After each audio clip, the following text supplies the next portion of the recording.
Once upon a time, there was a man who was sick. The man's neighbors were afraid of the sick man. They were afraid of getting his illness. They were afraid of coughing as he did and running a burning fever as his fever burned and becoming dangerously thin as the sick man wasted away. They were afraid of getting sick as he was sick. But his neighbors were also afraid of fear. They were afraid if they got sick as the sick man was sick, that their neighbors would fear them as they feared the sick man. And so the sick man's neighbors refused to sit beside the sick man on the bus. They refused to wash their hands in the same sink that he used. They refused to turn the doorknobs that he turned. His neighbors made a sign for the sick man. It was made out of cardboard, and it had a string to hang around his neck. It had big letters with just 2 words on them. It said, "Sick Man." And they left it for him on a road where they knew that he walked, leaning against a wall, and then they ran away to a safe distance, and they waited. And when the sick man came, they shouted out, "Hey, sick man, put on the sign." And so the sick man did. He hung it around his neck. Sick man. This was his name now. He used to have another name, but he could no longer remember what it was. As time passed, the sick man became sicker, and eventually his neighbors put a note on his door telling him to leave the city, to go outside into the wilderness with the other sick people. So he did. He went out into the wilderness by himself. And the other sick folks were not much company to him, for they too were afraid of him. He was alone, getting sicker. It became hard to walk. He had to crawl to find food when occasionally a kind person would leave it for him outside the city gates.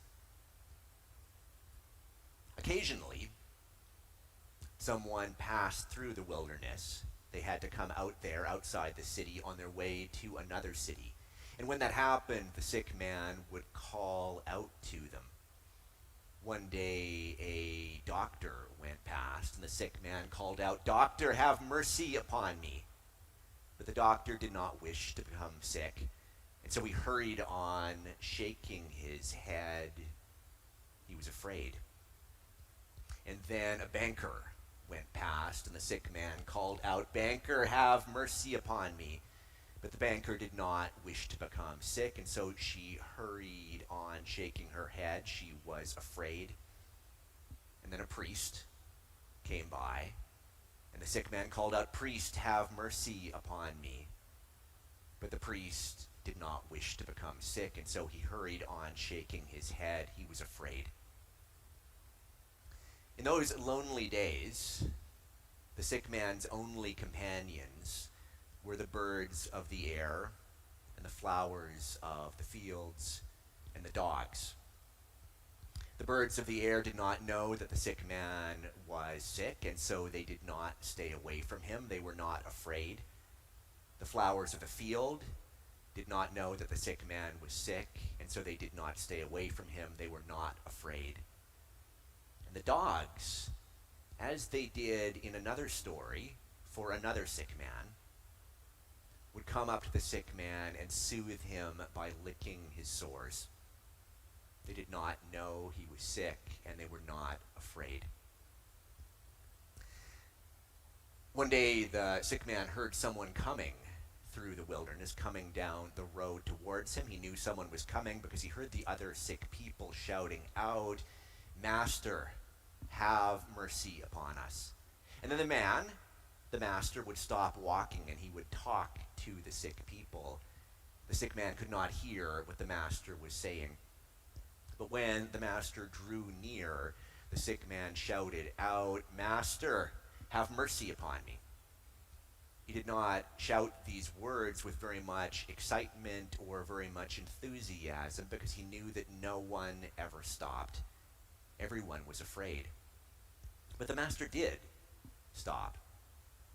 He turned and looked at the sick man. Their eyes met. And he said to him what he had said to the other sick people. He said, "Get up. Get up and go to the temple. Show yourself to the priests. Show that you are cured, and therefore that you may return to your home and return to your family and return to your job." And so the sick man got up and he began to run. He began to run hard, running with other people to whom the master had spoken. They ran like they were in the Olympics, like they were in chariots of fire, all of these sick people running to the temple. The sick man was about halfway when he realized that he was running without effort, that he was running fast and powerfully and easily, running as he did when he was a child, running with joy. He was not sick. And so he turned around. He dug his heels into the ground, kicking up a great cloud of dust. He turned around and he ran back to the master. He fell at the master's feet and said, "Thank you, thank you, thank you." The master looked down at him and said, "Weren't there others? Weren't there others who were cured as well?" And then the sick man got up. Well, sick no more. The man got up. And they stood there quietly in the wilderness. The birds of the air, and the flowers of the field, and the dogs, and the master, and the man, unafraid. The silence lasted for a while. Later on, the man could not say how long it was, until the master said to him, "I'm Jesus. Who are you?" And then, for the first time in forever, the man, sick no more, remembered his name.